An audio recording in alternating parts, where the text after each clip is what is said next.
بسم اللہ الرحمن الرحیم، الحمد للہ والصلاة والسلام علی خیر خلق اللہ، اما بعد۔ جی پڑھیں جی۔ باب من تبرس علی لبنتین علی لبنتین۔ علی لبنتین جی حدیث عن عبداللہ ابن عمر انہ کان یقول ان ناسا یقولون اذا قعدت على حاجتك فلا تستقبل القبلة ولا بیت المقدس بھائی فقال عبداللہ ابن ٹھیک ہے، ٹھیک ہے مقدس بھی پڑھ سکتے فقال عبداللہ ابن عمر لقد اتقیت ہیں۔ جی یوما علی ظہر بیت لنا فرأیت رسول اللہ صلی اللہ علیہ وسلم علی لبنتین۔ لبنتین مستقبلا بیت المقدس لحاجته وقال لعلك من الذين يصلون على اوراقهم فقلت لا ادري والله قال مالك يعني الذي يصلي ولا يرتفع من الارض يسجد وهو لآسكم بالارض۔ اللہ اکبر۔ تو باب من تبرز علی لبنتین کتاب الطہارہ چل رہی ہے، جس میں من تبرز علی لبنتین بیت الخلاء استعمال کرنا دو اینٹیں رکھ کر۔ اس طرح ہمارے ہاں ٹوائلٹ وغیرہ بنے ہوتے ہیں نا، تو اس پہ دو سٹیپس ہوتے ہیں جو تھوڑے سے اونچے ہوتے ہیں، تو وہ اسی وجہ سے بنائے جاتے ہیں کہ انسان جو ہے وہ جو زمین ہے اس سے اونچا رہے اور اس کی جو صاف صفائی ہے وہ برقرار رہے۔ تو یہ ایک حدیث ہے جس پر امام بخاری رحمۃ اللہ علیہ نے یہ عنوان قائم کیا ہے، اور حدیث کے راوی سیدنا عبداللہ بن عمر رضی اللہ تعالیٰ عنہما ہے۔ انہ کان یقول، وہ فرمایا کرتے تھے کہ ان ناسا یقولون، کہ بے شک جو ہے وہ لوگ یہ کہتے ہیں اذا قعدت علی حاجتک، جب آپ بیٹھیں اپنی حاجت کے لیے، یعنی قضاء حاجت کرنے کے لیے، تو فلا تستقبل القبلہ ولا بیت المقدس، تو نہ آپ منہ کریں قبلہ کی طرف اور نہ بیت المقدس کی طرف۔ تو عبداللہ بن عمر رضی اللہ تعالیٰ عنہ نے فرمایا کہ میں اس لیے کیوں کرتا ہوں، لقد ارتقیت یوما علی ظہر بیت لنا، میں ایک دن نا اپنے ایک گھر کی چھت پر چڑھا، فرأیت رسول اللہ صلی اللہ علیہ وسلم علی لبنتین، تو یہ وہ چھوٹے تھے اس وقت، تو کہتے ہیں کہ میں نے رسول اللہ صلی اللہ علیہ وسلم کو دیکھا کہ آپ صلی دو اینٹوں پر بیٹھے ہوئے تھے، مستقبلا بیت المقدسی، بیت المقدس کی طرف آپ کا منہ تھا، لحاجتہ ہی اپنی قضاء حاجت کر رہے تھے۔ وقال، پھر سیدنا عبداللہ بن عمر رضی اللہ تعالیٰ عنہ کہنے لگے لعلک من الذین یصلون علی اوراقہم، شاید کہ آپ ان لوگوں میں سے ہیں جو اپنے جو ہے نا وہ ران پر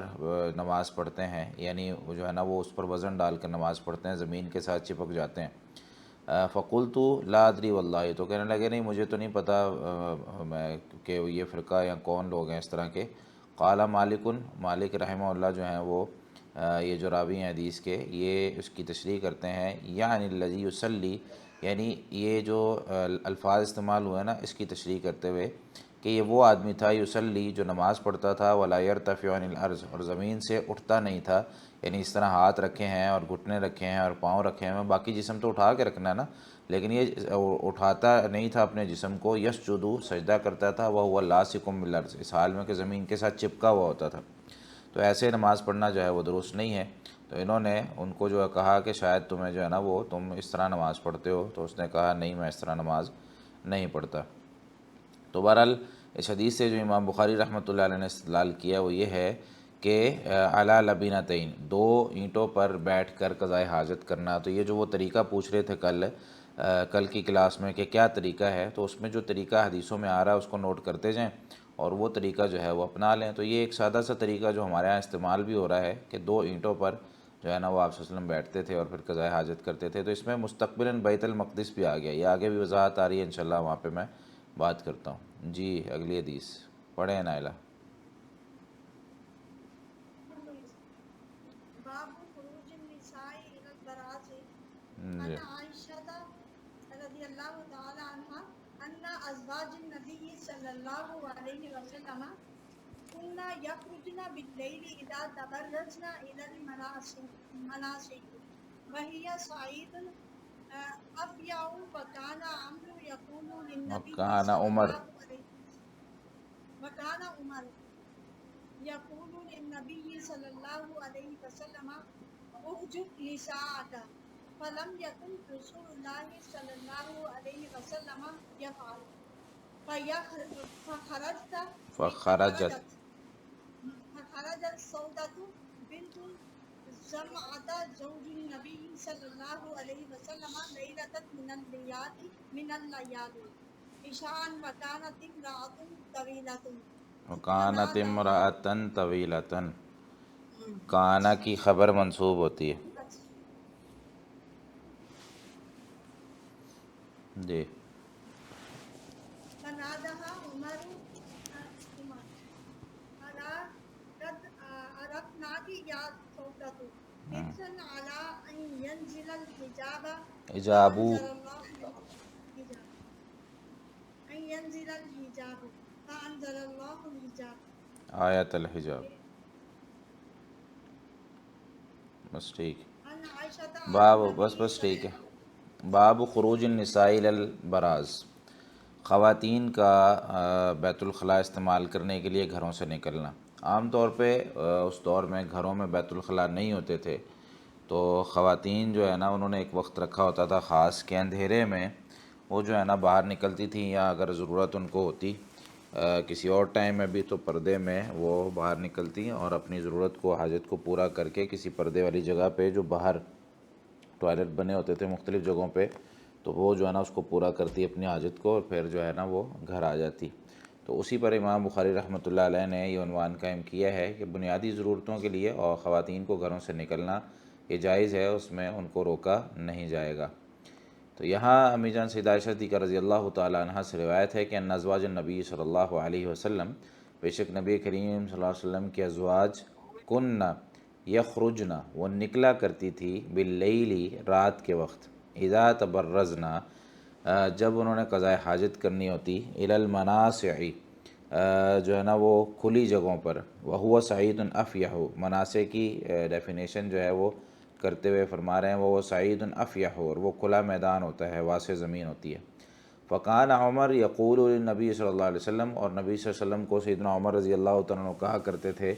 کہ یا رسول اللہ احجب نساءک، اپنی خواتین کو اپنے گھر کی عورتوں کو پردہ کروائیں، یہ باہر نکل جاتی ہیں اسی طریقے سے. فلم یکن رسول اللہ صلی اللہ علیہ وسلم یفعلوا، رسول اللہ صلی اللہ علیہ وسلم ایسے نہیں کر رہے تھے، یعنی آپ صلی اللہ علیہ وسلم سختی نہیں کرتے تھے، نرمی اور پیار کے ساتھ جو ہے وہ رہتے تھے کہ بھئی یہ اب میں ان پر کس طریقے سے لازم کر سکتا ہوں. تو ایک دفعہ کیا ہوا، فخرج سودۃ بنت زمعہ، ایک دفعہ سودا بنت زمعہ رضی اللہ تعالی عنہا وہ نکلی ہیں، تو زوج النبی صلی اللہ علیہ وسلم، نبی صلی اللہ علیہ وسلم کی جو زوجہ ہیں، لیلتن ایک رات، من اللیالی راتوں میں سے ایک رات میں، عشاء شام کے عشاء کے وقت میں، وکانت امراتن طویلتن وہ ایک قد میں لمبی خاتون تھی. فنادہ عمر، تو عمر رضی اللہ تعالیٰ عنہ ان کو آواز لگائی، کہنے لگے الا قد عرفنا کیا سودا، سودا آپ اندھیرے میں بھی نکلی ہیں لیکن ہمیں پتہ چل گیا کہ آپ سودا ہیں. ٹھیک ہے، یہ کیوں انہوں نے کہا؟ حرصا علی ان ينزل الحجاب، کہ ان خواتین کو بھی پتہ چلے کہ لوگ ان کی طرف دیکھتے ہیں، اور لوگ جو ہے نا وہ پھر مختلف قسم کے لوگ ہوتے ہیں اور مختلف قسم کے پھر ذہن ہوتے ہیں، معاشرے میں باتیں ہوتی ہیں، اس لیے ان کو پردہ کر کے نکلنا چاہیے. تو وہ ان کو بڑی حرص تھی اور تمنا تھی کہ ہماری خواتین کی طرف کوئی دیکھے، ہماری خواتین کو کوئی جو ہے نا وہ اس طرح کی بات کہے، تو اس سے پہلے ہی ان کے لیے جو ہے نا وہ اس طرح کی کوئی چیز اللہ تعالیٰ نازل کر دے جس سے ان کی عزت کی حفاظت ہو اور ان کی جو ہے نا وہ معاملات محفوظ رہیں. تو حرصاً علی ان ينزل الحجاب، وہ بڑے جو ہے نا لالچ کرتے تھے، حرص کرتے تھے کہ حجاب جو ہے نا وہ اللہ تعالیٰ کی طرف سے نازل ہو جائے. تو فانزل اللہ آیت الحجاب، تو اللہ تعالیٰ نے پھر پردے کی آیات نازل کر دی. آگے بھی یہی ہے، نبی صلی اللہ علیہ وسلم سے عائشہ رضی اللہ تعالیٰ عنہ روایت کرتی ہیں قد اذن ان تخرجن فی حاجتکن، یقیناً اجازت دی گئی خواتین کو کہ وہ اپنی ضرورت کے لیے یعنی بیت الخلاء استعمال کرنے کے لیے نکل سکتی ہیں. تو یہ جو حدیث ہے اس سے یہ پتہ چلا کہ ایک تو خواتین کا گھر سے کسی بنیادی ضرورت کے لیے نکلنا یہ جائز ہے. دوسرا اس سے یہ پتہ چلا کہ جو سیدنا عمر رضی اللہ تعالیٰ عنہ تھے ان کا ایک بہت بڑا کردار ہے حجاب کو نازل کروانے میں اور خواتین کی عزت اور احترام میں. اگر آج جو ہے نا وہ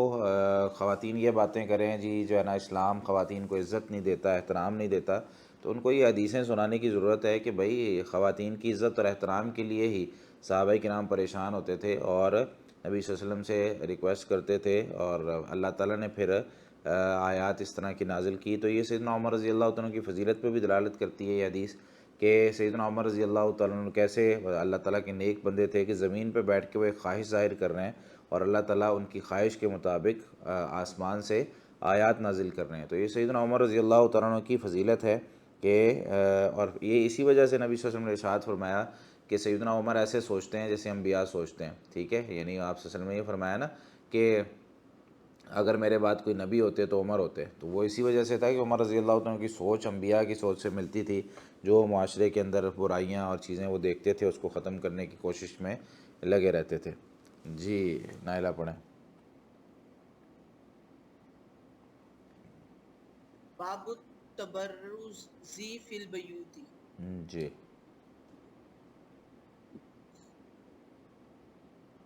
عن عبداللہ ابن عمر قال ارتقیت فوق سقف بیت حفصة لبعض حاجتی فرأیت رسول اللہ صلی اللہ علیہ وسلم یقضی حاجته مستدبر القبلۃ مستقبل الشام۔ جی، تو اس میں امام بخاری رحمۃ اللہ علیہ نے جو عنوان قائم کیا ہوا ہے باب التبرز فی البیوت، گھروں سے باہر جو ہے نا وہ جاتے تھے، لیکن گھر کے اندر ٹوائلٹ بنانا، گھر کے اندر بیت الخلاء بنانا اور قضاء حاجت کرنا یہ بھی درست ہے، گھروں کے اندر جو ہے نا قضاء حاجت کرنا۔ تو اس میں حدیث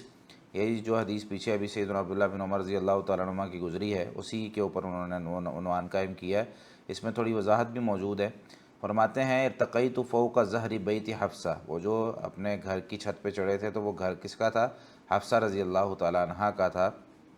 لبعض حاجتی، اپنی کسی بعض ضرورت کے لیے۔ تو پتہ کیا چلا گھر کی چھت پہ بھی چڑھا جا سکتا ہے کسی ضرورت کی بنا پر۔ فرائیت رسول اللہ صلی اللہ علیہ وسلم، تو میں نے رسول اللہ صلی اللہ علیہ وسلم کو وہاں سے دیکھا، نظر پڑ گئی، یقضی حاجتہ مستدبر القبلہ، کہ آپ صلی اللہ علیہ وسلم اپنی قضاء حاجت کر رہے تھے مستدبر القبلہ، قبلہ کی طرف آپ صلی اللہ علیہ وسلم کی پیٹھ تھی، مستقبل الشام، شام کی طرف آپ صلی اللہ علیہ وسلم نے منہ کیا ہوا تھا۔ تو یہ وہ حدیث ہے جس کی بنیاد پر امام بخاری رحمۃ اللہ علیہ نے پیچھے جو عنوان قائم کیا تھا نا، اس میں یہ تھا کہ بھائی اگر بلڈنگ کے اندر ہے تو قبلہ کی طرف منہ یا پیٹھ کر سکتے ہیں۔ اب یہ دیکھیں قبلہ کی طرف پیٹھ ہوئی ہوئی ہے اور آپ صلی اللہ علیہ وسلم گھر کے اندر چار دیواری میں بیٹھے، عام طور پر قبلے کی طرف منہ یا پیٹھ کرنا منع ہے، لیکن اگر چار دیواری میں ہے تو پھر جائز ہے، جس طریقے سے یہاں پر ذکر موجود ہے، ٹھیک ہے۔ شام کی طرف آپ صلی اللہ علیہ وسلم نے منہ کیا ہوا تھا اور قبلہ کی طرف آپ صلی اللہ علیہ وسلم کی پیٹھ تھی۔ تو اس سے یہ بھی پتہ چلا کہ گھر کے اندر ٹوائلٹ بنانا، گھر کے اندر جو ہے نا واش روم بنانا یہ درست ہے، اور اس سے یہ بھی پتہ چلا کہ گھر کے اندر جو ہے وہ اگر ٹوائلٹ بنایا جاتا ہے تو اس کی چار دیواری، پردہ اور باقی معاملات وہ بھی سیف رکھنے چاہیے۔ ہاں اگر کسی کی نظر پڑ جائے کوئی اس طریقے سے تو وہ مکلف نہیں ہے، اب ایک بندہ اپنی ضرورت کے لیے چھت پہ چڑھا ہے تو اس کی نظر پڑ گئی تو، لیکن وہ جو ہے نا وہ اس واقعے کو اس طریقے سے بیان کر رہا ہے کہ اگلے کی عزت بھی باقی رہے، لیکن یہ ہے کہ وہ سنت طریقہ جو ہے وہ اس کو بیان کر دے۔ جی پڑھے نائلہ۔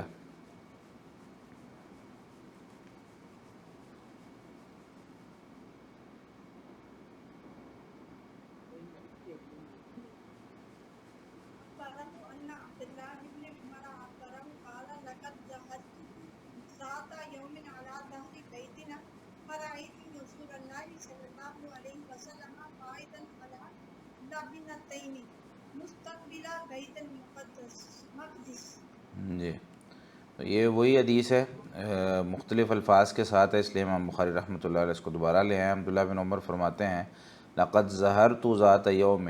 میں البتہ یقیناً میں چڑھا ایک دن اعلیٰ ظہری بیتنا، اپنے گھر کی چھت پر، فرائیت تو میں نے دیکھا رسول اللہ صلی اللہ علیہ وسلم کو قائداً بیٹھے ہوئے تھے، علی لبنتین، دو اینٹوں پر، مستقبلہ بیت المقدس، بیت المقدس کی طرف منہ تھا۔ تو بیت المقدس کی طرف منہ تھا تو مطلب یہ ہے کہ دوسری طرف یعنی بیت اللہ کی طرف اور قبلہ کی طرف جو ہے آپ صلی اللہ علیہ وسلم کی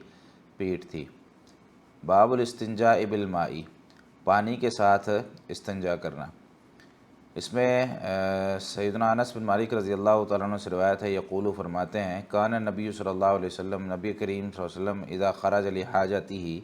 جب اپنی حاجت کے لیے یعنی قضاء حاجت کے لیے نکلتے، اجیء انا و غلام، میں آتا تھا اور ایک غلام، ایک اور لڑکا تھا وہ آتا تھا، معنا اداوۃ من ماء، ہمارے ساتھ نا پانی کا ایک برتن بھی ہوتا تھا، یعنی یستنجی بھی، آپ یستنجی بھی، آپ صلی اللہ علیہ وسلم اس کے ساتھ نا استنجا کرتے تھے۔ تو اس حدیث سے یہ جو مسئلے پتہ چلتے ہیں اس میں یہ ہے کہ سیدنا انس بن مالک رضی اللہ تعالیٰ عنہ نبی کریم صلی اللہ علیہ وسلم کی خدمت پر مامور تھے، بلکہ ایک ساتھ دوسرا لڑکا بھی تھا۔ تو پتہ یہ چلا کہ علماء کرام کی، اساتذہ کی، والدین کی، بڑے جتنے بھی بزرگ ہوتے ہیں ان کی خدمت کرنا یہ نبی کریم صلی اللہ علیہ وسلم کی یعنی آپ صلی اللہ علیہ وسلم کی سنت ہے، اور آپ صلی اللہ علیہ وسلم نے صحابہ کرام کی بھی یہ تربیت کی ہے، اور ساتھ ساتھ وہ پانی لے کر چل رہے ہیں۔ اور اسی طریقے سے آگے بھی یہ حدیث آئے گی کہ ان کے ساتھ ان کے پاس نیزہ بھی ہوتا تھا، اس کے مقاصد وہاں پر میں ذکر کر دیتا ہوں۔ تو اساتذہ کی، والدین کی خدمت کرنا یہ بھی اس حدیث سے پتہ چلتا ہے۔ دوسرا یہ کہ استنجا کرنے کے لیے پانی کا استعمال کرنا، جیسا کہ امام بخاری رحمۃ اللہ علیہ نے یہاں ذکر کیا ہے کہ پانی سے استنجا کرنا چاہیے۔ ہاں اگر پانی نہیں ہے تو ڈھیلے استعمال کر سکتے ہیں، جیسا کہ آگے حدیثیں آ رہی ہیں۔ تو سب سے پہلی چیز کوشش یہ ہونی چاہیے کہ ہمارے پاس پانی ہو جس کے ذریعے سے ہم استنجا کریں۔ جی نائلہ پڑھیں۔ باب من حمل معه الماء لطهوره، ہاں جی حدیث وقال ابو الدرداء الیس فیکم صاحب النعلین والطہور والوساد،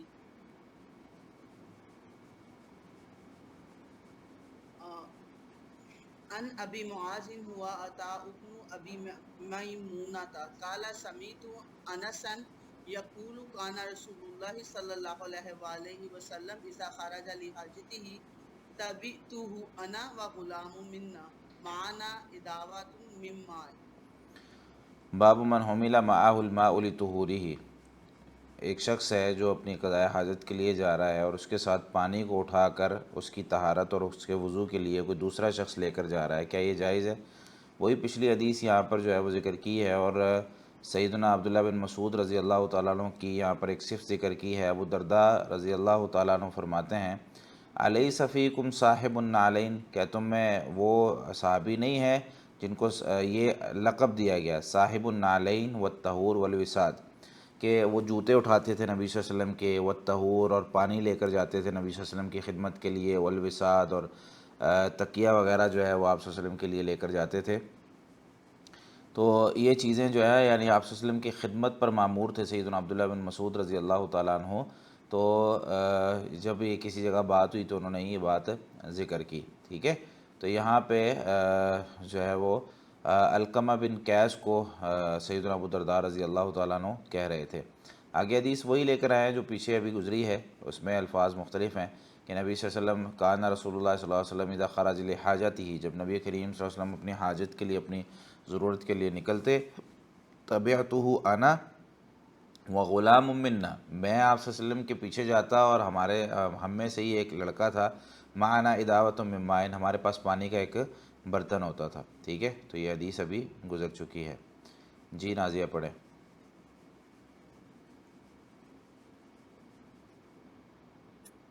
السلام علیکم ورحمۃ اللہ۔ باب حمل الاناذۃ مع الماء فی الاستنجاء، جی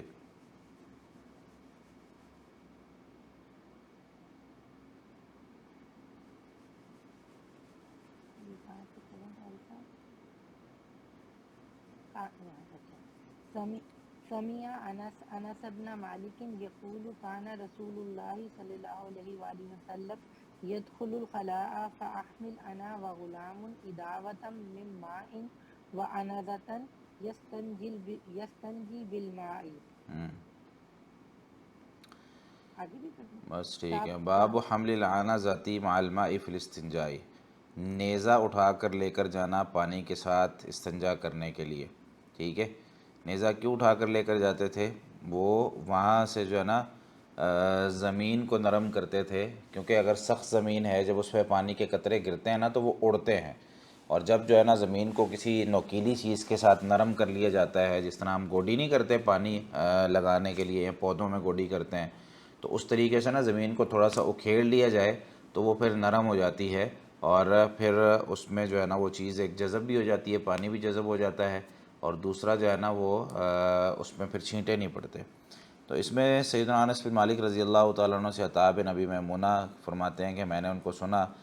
فرما رہے تھے کہ رسول اللہ صلی اللہ علیہ وسلم یدخل الخلاء، آپ صلی اللہ علیہ وسلم بیت الخلاء جب جاتے داخل ہوتے،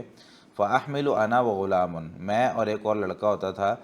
ہم اٹھا کر لے کے جاتے تھے، اداوۃ من ماء وعنزۃ، ایک پانی کا برتن تھا اور ایک نیزہ ہوتا تھا، یستنجی بالماء، آپ صلی اللہ علیہ وسلم پانی کے ساتھ استنجا کرتے تھے، ٹھیک ہے۔ تو یہاں پر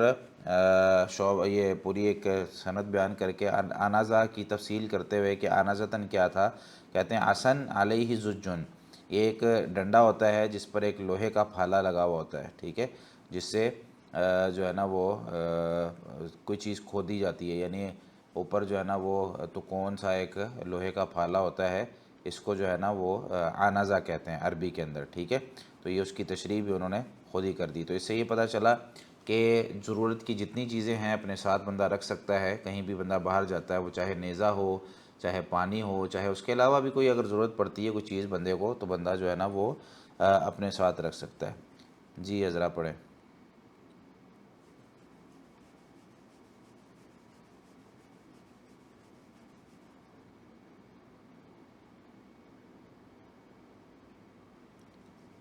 باب النہی عن الاستنجاء بالیمین، دائیں ہاتھ سے استنجا کرنا منع ہے، النہی منع ہے، عن الاستنجاء بالیمین، دائیں ہاتھ سے استنجا کرنا۔ اس میں حدیث ہے، سیدنا عبداللہ بن ابی قتادہ اپنے والد ابو قتادہ رضی اللہ تعالیٰ عنہ سے روایت کرتے ہیں، رسول اللہ صلی اللہ علیہ وسلم نے ارشاد فرمایا، اذا شرب احدکم، جب تم میں سے کوئی بھی چیز پیے،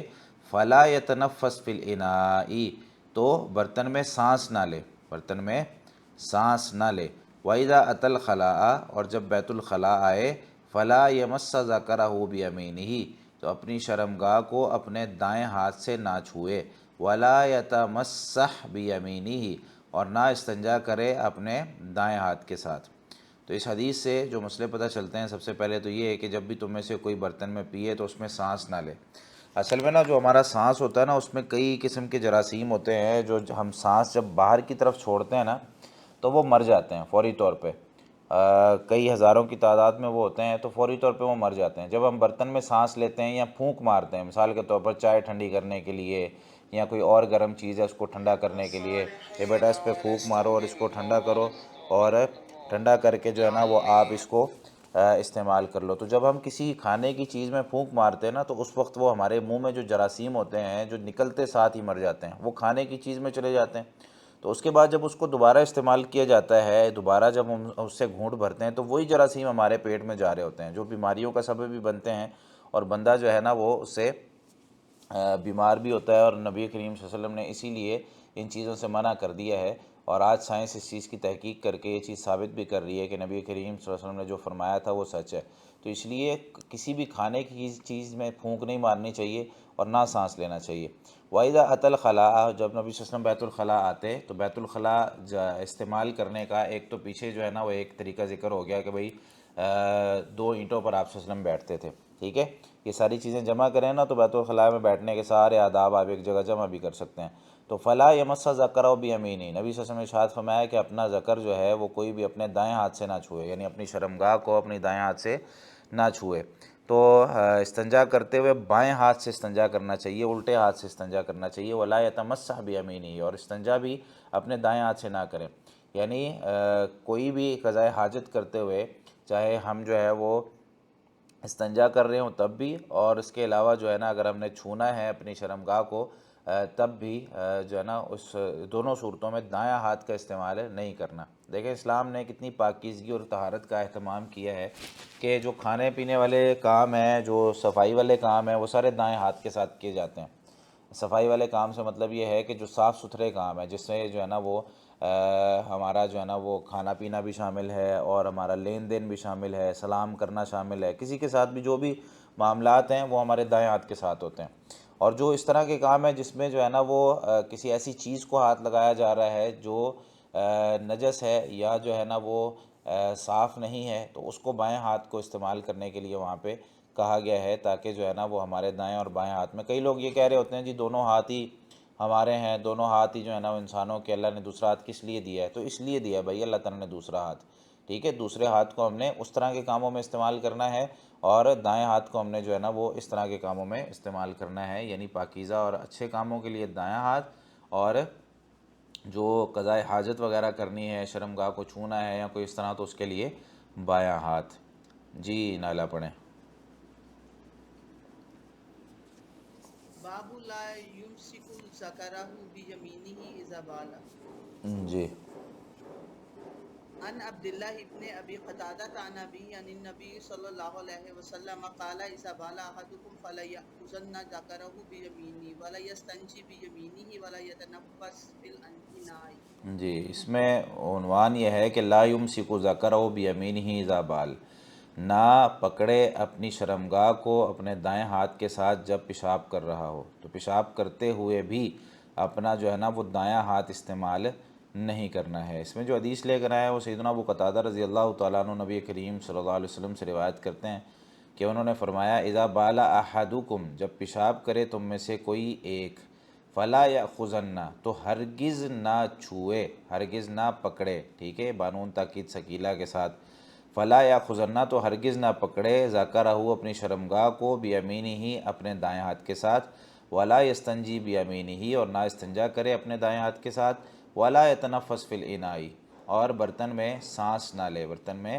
سانس نہ لے، یتنفس سانس لینا، ٹھیک ہے، تو پھونک مارنے کا بھی ذکر ہے اور سانس لینے کا بھی ذکر ہے، یعنی سانس بھی نہیں لینا اور پھونک بھی نہیں مارنی۔ تو یہ حدیث پیچھے گزر چکی ہے، ان ساری چیزوں کی تشریح گزر چکی ہے کہ دایاں ہاتھ کو استعمال نہیں کرنا ہے قضاء حاجت کے لیے، بیت الخلاء میں استعمال کرنے کے لیے۔ جی، باب الاستنجاء بالحجارہ، پتھر کے ساتھ استنجا کرنا، اگر پانی نہیں ہے، ڈھیلا استعمال کرتے ہیں ہم، ڈھیلا ہوتا ہے، حجارہ یہاں پہ پتھر سے مراد وہ پتھر ہیں جو پانی کو جذب کرنے کی صلاحیت رکھتے ہیں، کچے پتھر ہوتے ہیں نا، مٹی کے کچے پتھر، تو اس پہ جب ہم پانی گراتے ہیں، کبھی گرا کے دیکھیں اس پہ پانی، تو وہ نا پانی کو فوری طور پر جذب کر لیتے ہیں۔ تو اگر پانی کسی جگہ میسر نہیں ہے تو اس کو جو ہے نا وہ ڈھیلے یا کچے پتھر جو ہے نا وہ استعمال کر لیے جائیں، جو ہماری شرمگاہ سے جو قطرے نکلے ہوئے ہیں اس کو وہ جذب کر لے، یا ہم نے جو ہے نا وہ اگر بیت الخلاء میں جو ہے نا کچھ کیا ہے تو اس میں بھی وہ صفائی کے لیے کارآمد ہے۔ اور پھر مٹی میں ایسے کوئی جراثیم کش جو ہے نا وہ اللہ تعالیٰ نے کیمیکلز بھی رکھے ہوئے ہیں، جس طرح وہ حدیث میں آتا ہے نا کہ اگر جو ہے نا وہ کتا برتن میں منہ مار جائے تو اس کو 7 دفعہ جو ہے نا وہ دھونا ہے، اور 1 مرتبہ جو ہے نا اس کو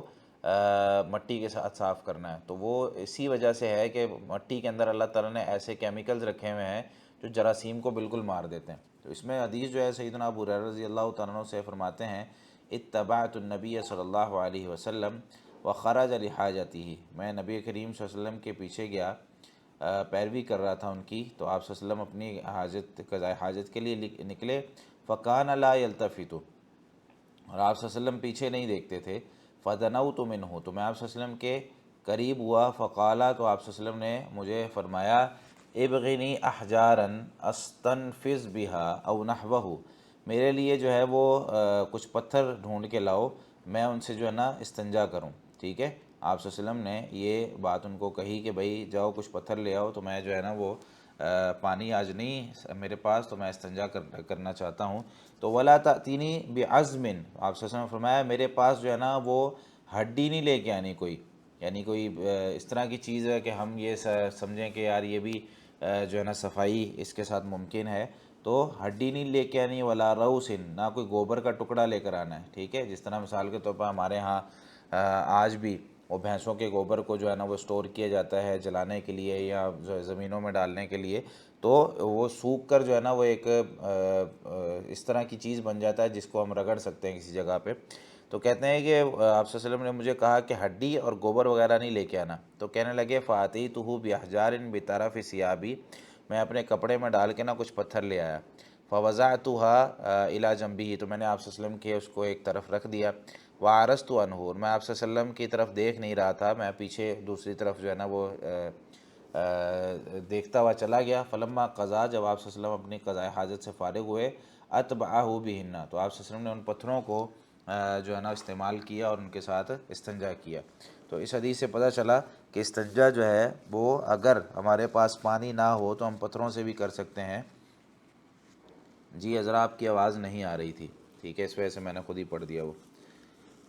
تو کئی دفعہ نا آواز اس لیے بھی نہیں آتی کہ ہم لوگ جو ہے نا وہ کوئی ہینڈ فری یا کوئی اس طرح کی چیز استعمال کر رہے ہوتے ہیں جس کی بنیاد پر وہ صحیح لگتی نہیں ہے، یا اسپیکرز ہمارے صحیح نہیں لگتے، تو اس وجہ سے آواز کئی دفعہ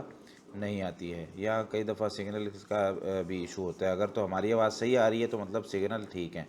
لیکن اگر جو ہے نا وہ معاملہ ہے اس کا آواز بالکل نہیں آ رہی ہے آپ کی، تو مطلب یہ ہے کہ آپ کی طرف سے مائک کا مسئلہ ہے، اس کو پھر صحیح کیا جائے۔ مائک آپ کا ادھر سے آن تھا لیکن وہاں سے صحیح شاید لگا نہیں تھا۔ تو فلما قضا اتبعہ بہن، تو نبی کریم صلی اللہ علیہ وسلم نے اس کو جو ہے نا وہ استعمال کر لیا۔ تو یہاں اس حدیث سے جو مسئلے پتہ چلے ہیں وہ یہ ہے کہ ایک تو ہڈی سے استنجا کرنا منع ہے، دوسرا گوبر سے استنجا کرنا منع ہے، اور تیسرا علماء کرام کہتے ہیں کہ پتھر ڈھیلے جو استعمال کیے جاتے ہیں نا، اس میں آج کل کئی لوگ ٹیشو استعمال کرتے ہیں، تو کیا اس سے بھی استنجا کیا جا سکتا ہے؟ تو جی ہاں، اس کی بھی اجازت علماء کرام نے دی ہے۔ اس کی وجہ یہی حدیث ہے کہ پتھروں کا مقصد یہ ہے، لیکن ظاہر سی بات ہے مٹی اور ٹیشو میں فرق تو ہے۔ ٹیشو جراثیم کش نہیں ہے، اس کے اندر جو ہے نا وہ اس طرح کے کیمیکلز نہیں ہیں، اور مٹی جو ہے وہ اس کے اندر وہ چیزیں موجود ہیں قدرتی طور پر اللہ تعالیٰ نے رکھی ہوئی ہیں۔ تو لیکن پھر بھی ٹیشو کے اندر جو گیلا پن ہے اس کو جذب کرنے کی طاقت موجود ہے، تو اس لیے اگر کوئی ٹیشو بھی استعمال کر لیتا ہے تو علماء کرام کہتے ہیں اس کی طہارت حاصل ہو جاتی ہے اس کو، تو اس میں کوئی حرج نہیں ہے۔ جی نائلہ پڑھیں۔ باب لا یستنجی بروس لا یستنجا۔ عن ابیہ انہ سمع عبد اللہ یقول اتى النبی صلی اللہ علیہ وسلم الغائط فامرنی ان اتیہ بثلاثۃ احجار فوجدت حجرین والتمست الثالث فلم اجد والتمست الثالثہ۔ والتمست الثالث فلم اجدہ فاخذت روثة فاتيته بها فاخذ الحجرين والقى الروثة وقال هذا ركس وقال یہ آگے ہاں جی کیا ہوا؟ آگے بھی پڑھوں استاد؟ نہیں بس ٹھیک۔ وقال ابراہیم بن یوسف لا یستنجا بروسن، ابھی یہی پیچھے عنوان گزرا ہے کہ کسی گوبر وغیرہ کے ساتھ، لید وغیرہ کے ساتھ، کسی جانور کی، حلال جانور کی، اس کے ساتھ استنجا نہیں کرنا ہے، ٹھیک ہے۔ تو اس میں حدیث جو ہے وہ سیدنا عبداللہ رضی اللہ تعالیٰ عنہ سے ہے، فرماتے ہیں اتى النبی صلی اللہ علیہ وسلم الغائط،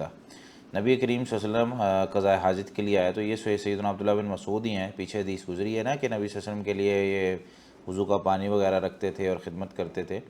تو یہ وہی حدیث ہے کہ اتى النبی صلی اللہ علیہ وسلم الغائط، میں نبی کریم صلی اللہ علیہ وسلم کے آپ صلی اللہ علیہ وسلم اپنی قضاء حاجت کرنے کے لیے آئے، فامرنی، تو آپ صلی اللہ علیہ وسلم نے مجھے حکم دیا، ان آتیہ بثلاثۃ احجار، کہ میں 3 پتھر جو ہے نا وہ آپ صلی اللہ علیہ وسلم کے پاس لے آؤں،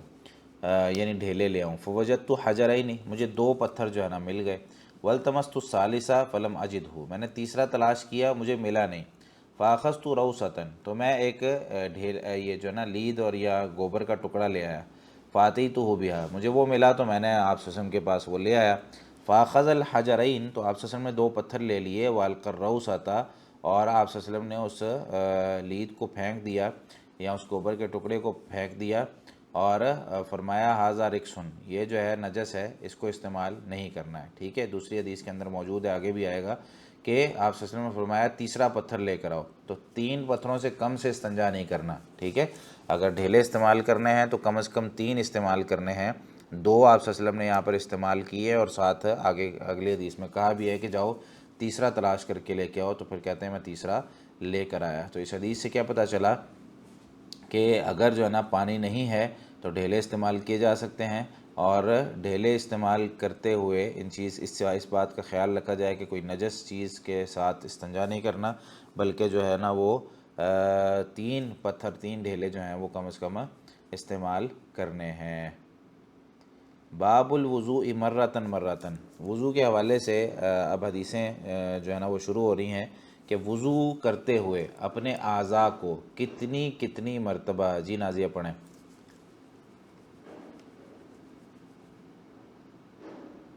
باب الوضوء مرتا مرتن با عن ابن عباس رضی چلیں عن ابن عباس رضی اللہ عنہما قال تودع النبی صلی اللہ علیہ وسلم مرتن مرتن. اگلی بھی پڑھ دیں. باب الوضوء مرتين مرتين عن عبد الله بن زيد الانصاري رضي الله عنه ان النبي صلى الله عليه وسلم تودع مرتين مرتين. ٹھیک ہے. باب الوضوء مرتن مرتن، ایک ایک مرتبہ وضو کے اعضاء کو دھونا. ٹھیک ہے. اگر ضرورت نہیں ہے، جس طرح کہ میں نے کل کی اس میں بھی تھوڑی تشریح کی تھی کہ اگر بندے کو جو ہے نا مثال کے طور پر بندہ باہر سے آیا ہے، مٹی اس کے جو ہے نا وہ چہرے پہ پڑی ہوئی ہے، ہاتھوں پہ، یا بندے نے کوئی اس طرح کا کام کیا ہے کہ اس کو ہاتھ 2-3 دفعہ دھونے کی ضرورت ہے، تو پھر تو سمجھ میں آتی ہے کہ بندہ 2-3 دفعہ جو ہے نا وہ اعضاء کو دھوئے تاکہ وہ صاف ہو جائیں. لیکن جب گھر میں موجود ہے، بالکل صاف ہے اور کوئی اس طرح کا چکر نہیں ہے کہ اس کو جو ہے نا وہ بار بار دھونے کی ضرورت ہے، تو پھر کیوں 3 مرتبہ اعضاء کو دھوئے جائے. ٹھیک ہے. تو اس میں ایک تو پانی کا بھی ضیاع ہے، اور دوسرا ہم یہ سمجھ رہے ہوتے ہیں کہ وضو کے اعضاء جو ہے نا 3 مرتبہ ہی دھونے ہیں، حالانکہ یہ ساری حدیثیں موجود ہیں. اب یہاں پر 1 مرتبہ والی بھی ہے، 2 مرتبہ والی بھی ہے. یہ سیدنا عبداللہ بن عباس رضی اللہ تعالیٰ عنہما فرماتے ہیں کہ توضأ النبی صلی اللہ علیہ وسلم مرتن مرتن، نبی صلی اللہ علیہ وسلم نے 1 مرتبہ بھی وضو کیا، یعنی اپنے اعضاء کو 1 مرتبہ بھی دھویا. یعنی ہاتھ دھوئیں، کلی کریں، ناک میں پانی چڑھائیں، 1 دفعہ چہرہ دھوئیں، 1 دفعہ بازو دھوئیں، سر کا مسح کریں، اور 1 دفعہ پاؤں دھو لیں. ضروری تو نہیں 3 مرتبہ دھونا ہے. اسی طریقے سے حدیث نمبر 158 میں ہے باب الوضوء مرتین مرتین، وہ جو ہے نا 2 مرتبہ اعضاء کو دھونا. تو اس میں سیدنا عبداللہ بن زید رضی اللہ تعالیٰ عنہ فرماتے ہیں نبی کریم صلی اللہ علیہ وسلم نے توضأ مرتین مرتین، 2 مرتبہ جو ہے نا وضو کے اعضاء کو دھویا اور وضو کیا. تو اگر ضرورت ہے تو 2 مرتبہ بھی کیا جا سکتا ہے، یا کسی عضو کو جو ہے وہ 1 دفعہ دھونے کی ضرورت ہے. جیسے مثال کے طور پر ہاتھوں کو آپ نے 3 دفعہ دھو لیا کیونکہ اس پہ کوئی چیز لگی ہوئی تھی، آئلی تھے ہاتھ، یا کوئی رنگ لگا ہوا تھا، یا کوئی اور چیز ہے جس کو آپ نے صابن سے دھویا 1 دفعہ تو ابھی وہ اترا نہیں، پھر آپ نے دوسری دفعہ دھو لیا پھر اتر گیا. اب چہرے پہ آپ کے کچھ بھی نہیں لگا ہوا، اس کو جو ہے نا وہ آپ 1 دفعہ دھو لے کافی ہے. باب الوضوء ثلاثاً ثلاثاً، 3 مرتبہ اعضاء کو دھونا. تو اس کے اندر جو حدیث موجود ہے وہ سیدنا حمران جو کہ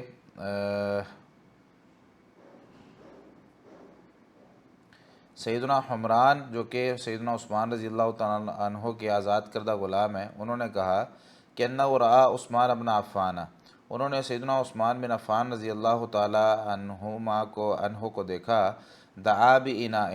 انہوں نے ایک پانی منگوایا، فأفرغ على کفیہ 3 مرار، تو انہوں نے اپنی دونوں ہتھیلیوں پر اس کو 3 مرتبہ بہایا. فغسلہما، بہانے کے بعد انہوں نے اس کو ان دونوں ہتھیلیوں کو اچھے طریقے سے دھویا. ثم ادخل یمینہ فی الاناء، کیونکہ اس وقت جو ہے نا وہ ٹوٹی اور اس طرح کی نلکے وغیرہ نہیں لگے ہوتے تھے، تو برتن سے پانی لیا جاتا تھا، کوئی ٹب وغیرہ پڑا ہوا ہے یا کوئی جو ہے نا پلیٹ ہے بڑی اس میں سے، یا جو ہے نا مشکیزے میں سے. ثم ادخل یمینہ فی الاناء، تو پہلے جو ہے نا اپنے ہاتھوں کو دھو لیا تھوڑا سا پانی باہر لے کر، پھر اپنے دائیں ہاتھ کو برتن میں داخل کیا، پھر وہاں سے پانی لیا، فمضمضہ، تو کلی کی، واستنشق، اور ناک میں پانی چڑھایا. ثم غسل وجہہ 3، پھر اپنے چہرے کو 3 مرتبہ دھویا. ویدیہ الی المرفقین 3، اور اپنے دونوں ہاتھوں کو کوہنیوں سمیت 3 مرتبہ دھویا. 3 مرار، 3 مرتبہ اس کو دھویا. ثم مسح برأسہ، پھر اپنے سر کا مسح کیا 1 مرتبہ. ثم غسل رجلیہ، پھر اپنے دونوں پاؤں کو دھویا 3 مرار، 3 مرتبہ. الی الکعبین، ٹخنوں تک. ثم قال، پھر فرمانے لگے، قال رسول اللہ صلی اللہ علیہ وسلم، رسول اللہ صلی اللہ علیہ وسلم نے ارشاد فرمایا، من توضأ نحو وضوئی ھذا، جس نے وضو کیا میرے اس طرح وضو کرنے کی طرح، جیسے ابھی میں نے تمہیں کر کے دکھایا ہے. ثم صلی رکعتین، پھر 2 رکعتیں انہوں نے پڑھی. لا یحدث فیہما نفسہ، اس میں اپنے نفس سے اس نے باتیں نہیں کی، مطلب کوئی خیال نہیں آیا، اس کو پورا فوکس کر کے ہر ایک اس کا جو ہے نا وہ رکن ادا کیا اور اس کے اذکار پہ غور و فکر کیا، تو اس کو کیا ملے گا؟ اس کے لیے یہ فائدہ ہے، غفر لہ ما تقدم من ذنبہ، اس کے جتنے بھی گناہ گزر چکے ہیں سارے کے سارے معاف کر دیے جائیں گے، ٹھیک ہے۔ تو یہ اس کا فائدہ ہے۔ تو اس حدیث سے اس سے اگلی حدیث بھی اسی کے ساتھ ہے، 160 نمبر، اس میں فرماتے ہیں کہ توضع عثمان، عمران کہتے ہیں کہ جب عثمان رضی اللہ عنہ نے وضو کیا تو فرمانے لگے کہ میں تمہیں ایک حدیث نہ سناؤں کہ لولا آیۃ ما حدثتکموہ، اگر جو ہے نا وہ ایک آیت نہ ہوتی تو میں تمہیں جو ہے نا وہ حدیث بیان نہ کرتا، یعنی اللہ تعالیٰ نے جو ہے نا وہ حکم دیا ہوا ہے کہ کوئی بات بھی چھپانی نہیں ہے، تو اس لیے جو ہے نا وہ میں تمہیں بیان کر رہا ہوں۔ نبی کریم صلی اللہ علیہ وسلم کا یہ فرمان کہ نبی کریم صلی اللہ علیہ وسلم فرمایا کرتے تھے لا يتوضأ رجل يحسن وضوءه، کوئی بھی بندہ جو اچھے سے وضو کرتا ہے، ويصلي الصلاة، اور 2 نفل پڑھ لیتا ہے، یعنی کوئی بھی نماز پڑھتا ہے، الا غفر له ما بینہ وبین الصلاة، اس کے درمیان جو ہے نا وہ اس کو بخش دیا جاتا ہے ما بینہ وبین الصلاة، اس کے درمیان اور نماز کے درمیان حتی یصلیھا، جب تک کہ وہ نماز پڑھ رہا ہوتا ہے، یعنی کہ اس کے گناہ معاف کر دیے جاتے ہیں۔ اور وہ کہتے ہیں آیت یہ تھی ان الذین یکتمون ما انزلنا من البینات، سورہ بقرہ کی آیت 159 ہے کہ بے شک وہ لوگ جو چھپاتے ہیں اللہ تعالیٰ نے جو بھی نشانیاں ظاہر کی ہیں اور نازل کی ہیں، تو میں اس لیے تمہیں اس آیت کی وجہ سے بیان کر رہا ہوں۔ تو خلاصہ یہ ہے پوری بات کا کہ وضو جو ہے وہ 3 مرتبہ کرنا بھی، وضو کے اعضاء کو 3 مرتبہ دھونا بھی درست ہے۔ اس حدیث سے جو مسئلہ پتہ چلتا ہے وہ یہ ہے کہ سب سے پہلے تو کچھ چیزیں نا اسلام میں 2 قسم کی چیزیں ہیں، ایک ہے تھیوری اور دوسرا ہے پریکٹیکل۔ تھیوری کم ہے اور پریکٹیکل زیادہ ہے، ٹھیک ہے۔ اس میں ایک وضو ہے، نماز ہے، اس طرح کی چیزیں ساری پریکٹیکل کے ساتھ تعلق رکھتی ہیں۔ محبت ہے، یہ پریکٹیکل کے ساتھ تعلق رکھتی ہے۔ باقی انشاءاللہ جب کبھی موقع ملے گا تو اس پہ بات کریں گے، ابھی صرف میں اس عمل پہ بات کرتا ہوں۔ تو یہ وضو کرنا جو ہے نا، یہ کرنا اور سکھانا یہ پریکٹیکلی ہے، ہمارے ہاں اس سنت کو چھوڑ دیا گیا ہے۔ اب سیدنا عثمان رضی اللہ تعالیٰ عنہ نے پانی منگوایا، دعا باناء، پانی منگوایا، برتن منگوایا، تو وہاں پر اپنے شاگردوں کو اور اپنے جو ہے نا وہ اصحاب کو وضو کر کے دکھا رہے ہیں، اور ہم صرف جو ہے نا پریکٹیکلی طور پہ بیان کر دیتے ہیں۔ ابھی میں آپ لوگوں کے سامنے موجود نہیں ہوں، ٹھیک ہے، اور معاملہ ہے پردے کا، وگرنہ بصورت دیگر میں جتنی بھی جگہ جہاں پر میں درس وغیرہ دیتا ہوں خاص طور پہ وضو کے معاملات پہ، تو میں ان کو پریکٹیکلی طور پہ کر کے دکھاتا ہوں۔ اسی طریقے سے فیصل آباد میں جب میں پڑھتا تھا اس وقت بھی میں نے مسجد کے اندر ایک ٹب منگوایا اور ایک جگ منگوایا پانی کا، اور پورا وضو ان کو کر کے دکھایا مسجد کے اندر کہ بھئی یہ طریقہ ہے نبی کریم صلی اللہ علیہ وسلم کے وضو کا، اور اس میں بہت کم پانی لگا تھا، یعنی ایک شیشے کے گلاس سے جو ہے نا وہ ایک پانی کا ایک شیشے کا گلاس، اس سے وضو ہو جاتا ہے پورا۔ تو ہمیں بھی جو ہے نا یہ پریکٹیکل سنت اپنے شاگردوں کو، آپ لوگ بھی جب کسی کو پڑھائیں تو پریکٹیکلی طور پہ اس کو جو ہے نا وہ سکھائیں، لوگوں کو بتائیں کہ بھئی یہ نبی کریم صلی اللہ علیہ وسلم اس کو اس طریقے سے سکھایا کرتے تھے۔ اور پھر انہوں نے بھی آگے فرمایا کہ نبی صلی اللہ علیہ وسلم نے فرمایا کہ جس نے میرے اس وضو کی طرح وضو کیا، یعنی آپ صلی اللہ علیہ وسلم نے بھی تو کر کے دکھایا نا، کبھی میں یہ وضو کر رہا ہوں میرا وضو دیکھ لو، جس نے میرے اس وضو کی طرح وضو کیا تو اس کو جو ہے نا یہ انعام ملے گا۔ تو اس سے یہ بھی پتہ چلا کہ بھئی وضو کے اعضاء جو ہے وہ دھونا 3 مرتبہ بھی ثابت ہے، اور اس سے یہ بھی پتہ چلا کہ کوئی بڑا برتن ہے تو اس سے پانی لے کر استعمال کرنا چاہیے، سارے پانی کے اندر نہیں کود جانا چاہیے۔ اور اسی طریقے سے اخلاص کے ساتھ، توجہ کے ساتھ، خشوع و خضوع کے ساتھ نوافل پڑھنے کا اجر بھی وضو کر کے، ظاہر سی بات ہے نماز پڑھنی تو وضو کے ساتھ ہی ہے، لیکن وہ نماز ایسی ہونی چاہیے جس میں پورا انسان کا فوکس ہے اور سارا جو ہے نا وہ اس کے اندر اس نے اپنی کوشش کی ہے پوری، تو اس کے لیے جو ہے نا یہ فائدہ ہے، غفر لہ ما تقدم من ذنبہ، اس کے پچھلے گناہ معاف کر دیے جاتے ہیں۔ جی وقت ہمارا ختم ہو گیا، آپ لوگ سوالات کر سکتے ہیں۔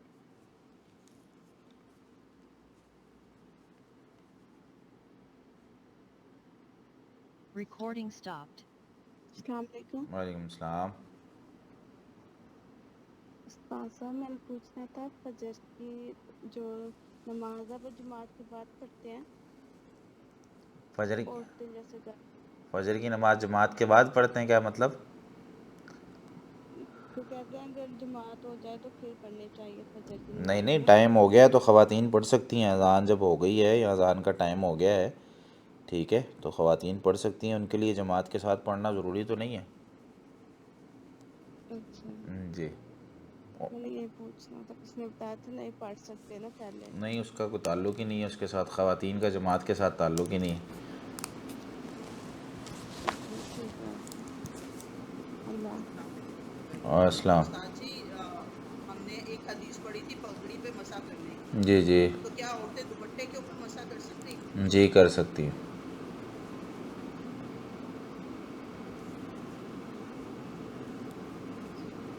السلام علیکم ورحمۃ اللہ. وعلیکم السلام. یہ جو ابھی دوپٹے والا سوال کیا ہے نائلہ نے، جی جی ٹھیک ہے یا نائلہ، اس کے بارے میں نا کسی نے مجھ سے پوچھا کہ وہ بچی جو ہے وہ پڑھتی ہیں کو ایجوکیشن میں، ٹھیک ہے. تو ان کو پڑھنا ہوتا ہے تو مطلب ایسی جگہ نہیں پڑھنا، کوئی مرد نہ دیکھے یا وہ مسئلہ ہوتا ہے تو وہ دوپٹے سے مسح کر سکتی ہیں. تو دوسرے ایک شیخ صاحب تھے تو انہوں نے منع کیا، انہوں نے کہا کہ ایسی جگہ پڑھنا ہی نہیں ہے. تو اچھا میں نے ان کو منع کیا. تو اب کیا میں ان کو بتا دوں کہ آپ کر سکتے ہیں؟ جی ہاں، ان کو بتائے کہ وہ کر سکتی ہیں. یہ جو ہے نا اسلام نے اجازت رکھی ہے کہ جو ہے نا دوپٹے پر مسح کیا جا سکتا ہے. اس میں نا اصل میں علماء کرام کے 3 قول پائے جاتے ہیں. ایک قول یہ ہے کہ اس پر نہیں مسح کیا جائے گا، ٹھیک ہے. دوسرا یہ ہے کہ کر لیا جائے، اور تیسرا جو ہے وہ یہ ہے کہ بلکہ اس میں آپ صحیح مسلم کی جو حدیث ہے نا، آپ لوگوں کے پاس اگر کتاب ہے تو صحیح مسلم میں سیدنا بلال رضی اللہ عنہ کی حدیث ہے 275 نمبر، ٹھیک ہے. وہ اگر آپ لے لیں تو اس میں خمار کے لفظ بھی موجود ہیں کہ ان رسول اللہ صلی اللہ علیہ وسلم مسح علی الخفین والخمار، کہ نبی صلی اللہ علیہ وسلم نے اپنے موزوں پر مسح کیا، والخمار، اور سر پہ جو موجود کپڑا تھا اس پر مسح کیا. تو خمار سے مراد یہاں پگڑی ہی ہے، لیکن ظاہر سی بات ہے خمار کہتے ہیں ہر وہ چیز جس سے سر کو ڈھانپا جاتا ہے، ٹھیک ہے. تو یہاں پر جو ہے نا امام شافعی رحمۃ اللہ علیہ فرماتے ہیں اس حدیث کی شرح میں کہ بھائی عورتیں جو ہے نا وہ کر سکتی ہیں مسح اپنے دوپٹے پر بھی. اور خصوصی طور پر یہاں پر تو ویسے بھی اگر جو ہے نا وہ یہ حدیث میں یا جو ہے نا علماء کرام اس کی اجازت نہ بھی دیتے نا، تو بھی یہاں پر جو علت ہے وہ عذر جو مشقت والا ہے اس کو دیکھنا کہ بھائی 2 چیزیں جمع ہو رہی ہیں، ٹھیک ہے. ایک ہے مردوں کا دیکھنا اور دوسری طرف نماز کا ٹائم ہو گیا ہے، تو اب کیا کیا جائے؟ ظاہر سی بات ہے تو اس میں شریعت کے جو اصول ہیں وہ یہی ہیں. نبی صلی اللہ علیہ وسلم نے ارشاد فرمایا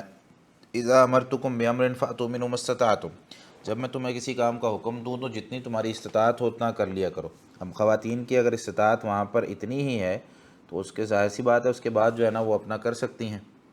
ٹھیک ہے. جی ٹائم کی بھی کمی ہوتی ہے، کافی پن اپ کی ہوتے ہیں نا دوپٹے تو. اور کانوں کا خلال جو ہے وہ انگلی سے کریں گی؟ ہاں کانوں کا خلال، دوپٹہ یہ نہیں کریں؟ کانوں کا خلال کر لینا. جی ہاں اس جزاک میں اللہ خیر. دوپٹے کے اندر سے کر لیں. جی صحیح، جزاک اللہ خیر. جی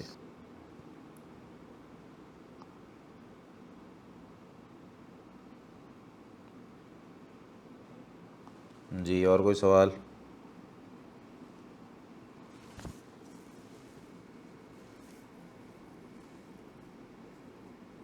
آپ نے صحیح بخاری کی باب اور حدیث کون سی بتائی ہے؟ حدیث نمبر صحیح مسلم کی بتائیے، صحیح مسلم کی 275. 275. باب کون سا ہے یہ؟ باب السلام میں آئی ہے باب الوضو؟ 275 ڈھونڈ کے دیکھ لیں، میرے خیال سے یہ کوئی کتاب الطہارہ یا باب الوضو میں ہی آئے گا، ٹھیک ہے. جزاک وضو کیا ہے نا کہ وہ آپ سے مسح کیا ہے. جی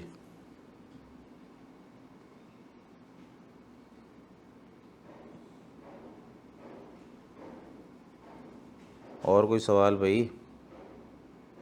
کوئی نہیں ہے، ختم کر دیں. ٹھیک ہے جی، بہت شکریہ، جزاکم اللہ خیرا. اللہ تعالیٰ آپ سب کو برکت دے. السلام علیکم ورحمۃ اللہ وبرکاتہ.